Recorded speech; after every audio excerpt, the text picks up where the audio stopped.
Oi, pessoal, tudo bem? Essa é a nossa aula de número 31. A gente vai continuar falando sobre problemas de otimização. Vamos lá, problema 110.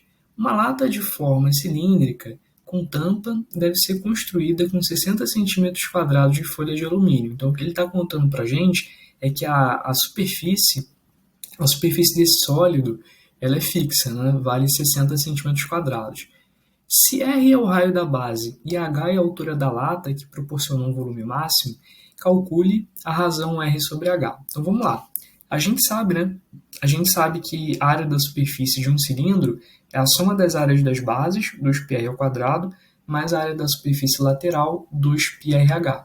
E isso é igual a 60. A gente pode usar essa informação para encontrar aqui o valor de H. Tá? Então o H pode ser escrito dessa maneira, né? 60 menos 2πr ao quadrado dividido por 2πr. E, pessoal, lembra que a gente quer maximizar o volume, né? Então a gente vai escrever o volume, a gente pode escrever o volume em função do raio e da altura, né? Em função desses dois valores. O volume de um cilindro, πr ao quadrado vezes h. Bom, o que a gente vai fazer agora, né? Para que a gente destacou aquele H? Para que a gente escreveu aquele H em função, o H em função de R, né? Para que agora a gente seja capaz de escrever o volume em função de uma variável só, o volume em função do raio. Então a gente vai trocar aqui onde a gente tinha o H, a gente vai trocar por esse valor, né? A gente mostrou na primeira linha que o H, na verdade, o H ele não varia arbitrariamente, o H é uma função de R. Tá? O valor do H depende do valor que foi dado para R, já que a gente quer manter fixa a área da superfície do cilindro. Bom, pessoal, então, fazendo aqui essas contas, né, a gente vai pegar aqui o πr ao quadrado, dividir por 2πr, né, fazendo essas simplificações, a gente chega à conclusão de que o volume em função do raio é igual a 30R menos πr ao cubo.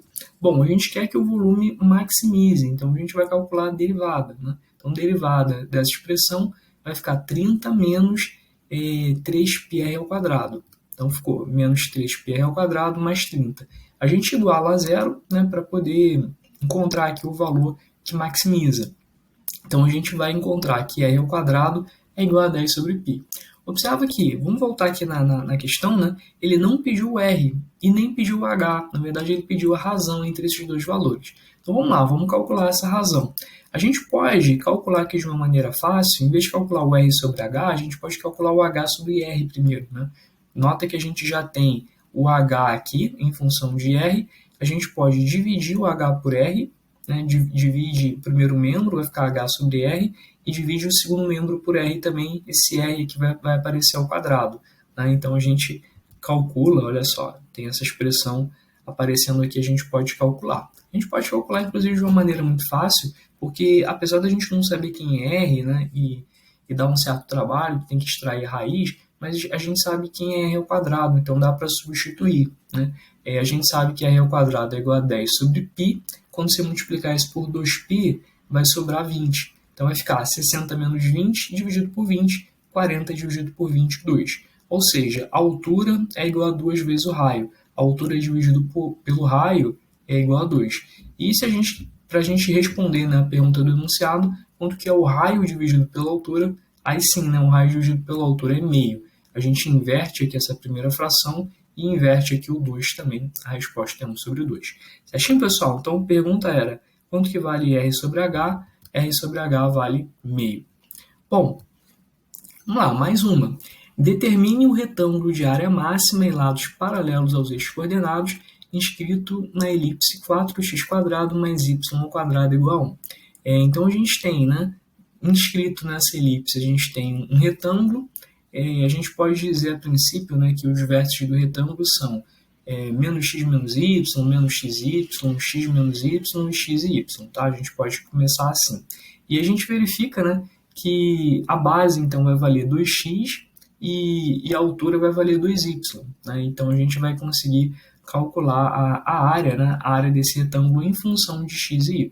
Tá? Então em função de x e y fica assim, 4 vezes xy.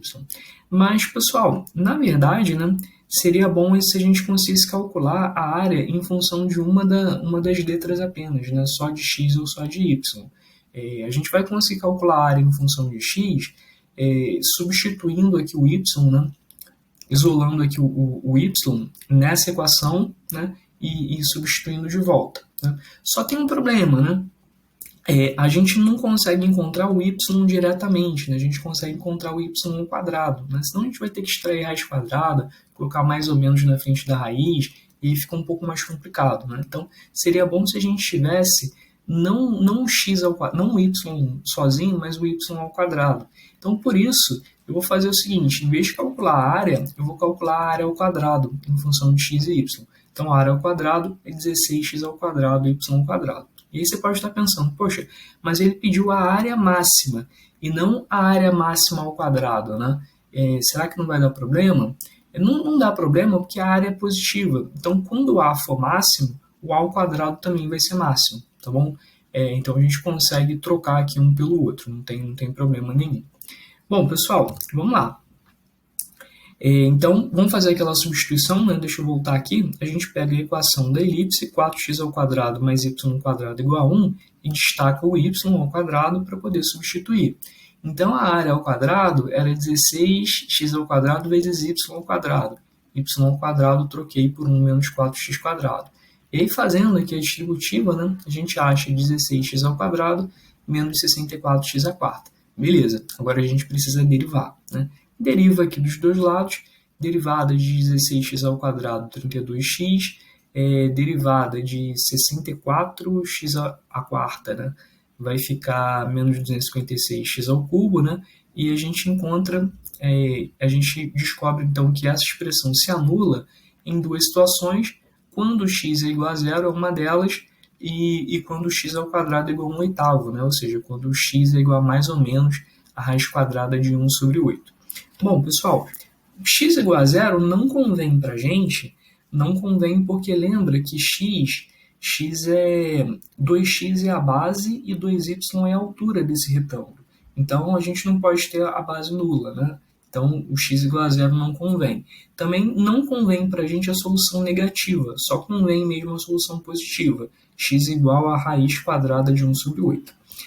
Mas, pessoal, o que a gente realmente estava querendo descobrir são as dimensões desse retângulo, né? Então, a gente quer saber quanto que vale 2x, que é a base, quanto que vale 2y, que é a altura. Bom, se o x é igual a raiz, né? a 1 sobre raiz de 8, ou seja, 1 sobre 2 raiz de 2, para a gente calcular 2x, a gente pega essa expressão, multiplica por 2, vai ficar 1 sobre raiz de 2, beleza, encontramos a base. E para a gente encontrar a altura, né? A altura é 2y. Como é que a gente vai encontrar o y? Fácil, né? É só substituir nessa primeira expressão. Como eu já sei que x ao quadrado é 1/8, o y ao quadrado é 1 menos 4 vezes isso. É 1 menos 4 vezes x ao quadrado.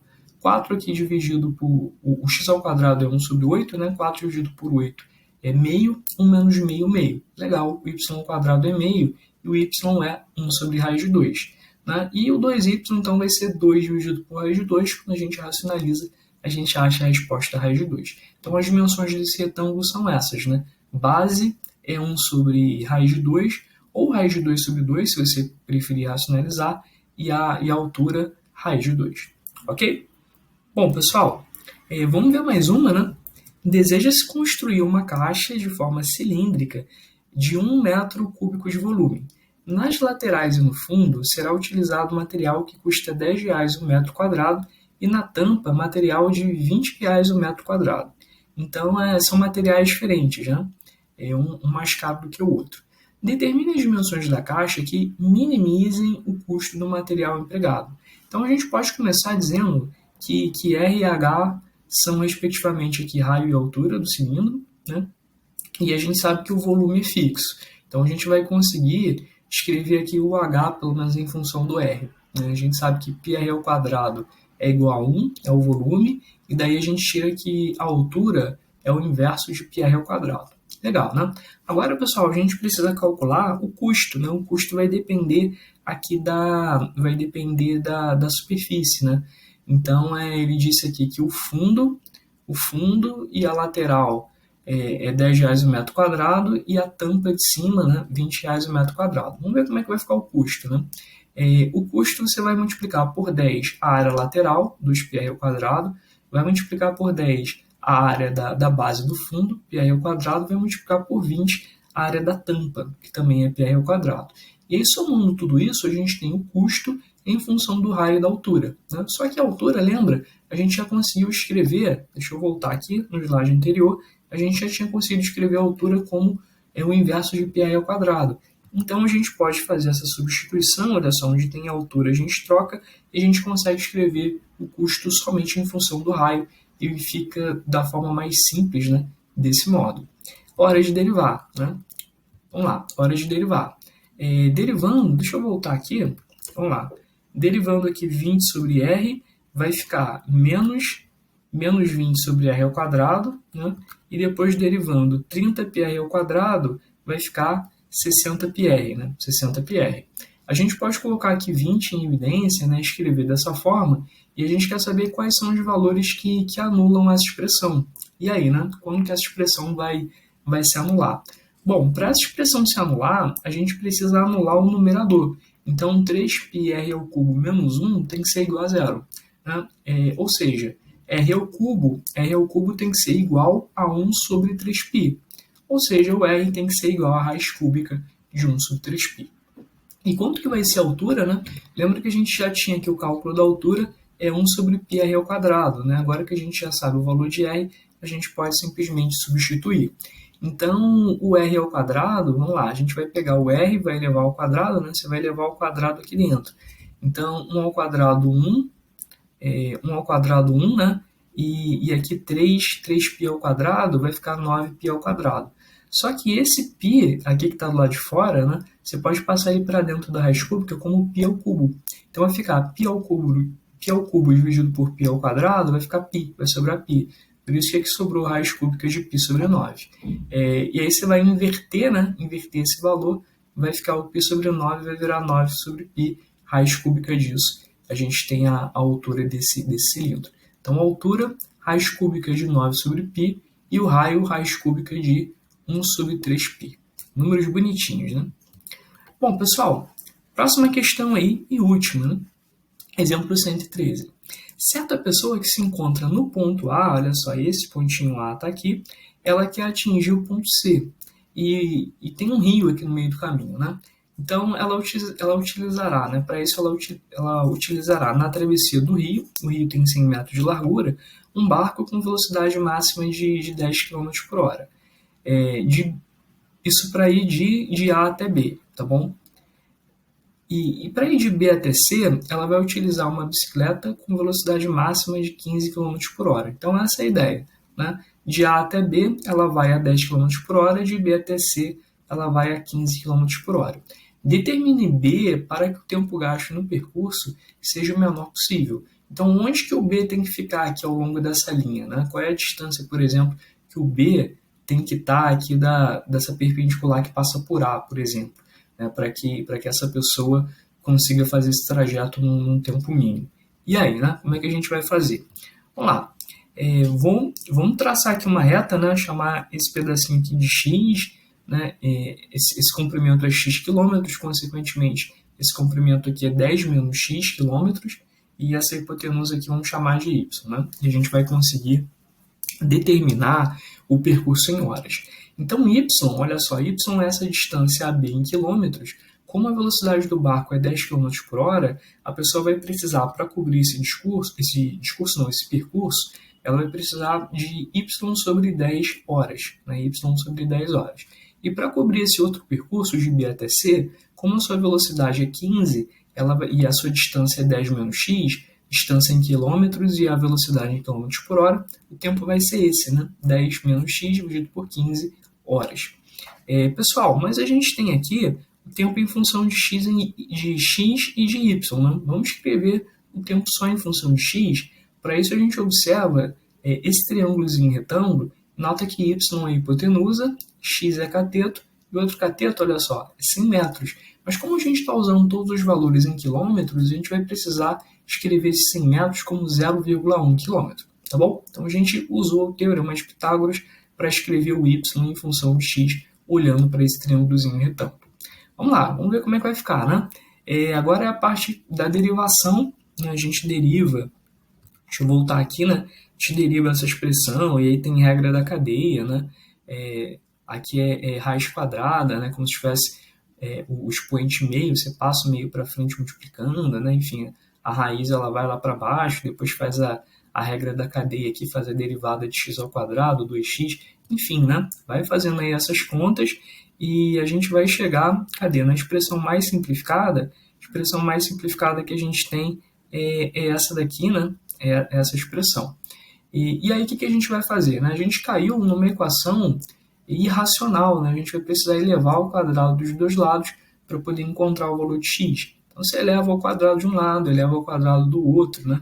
E vai resolvendo, você vai encontrar que x ao quadrado é igual a 0,008.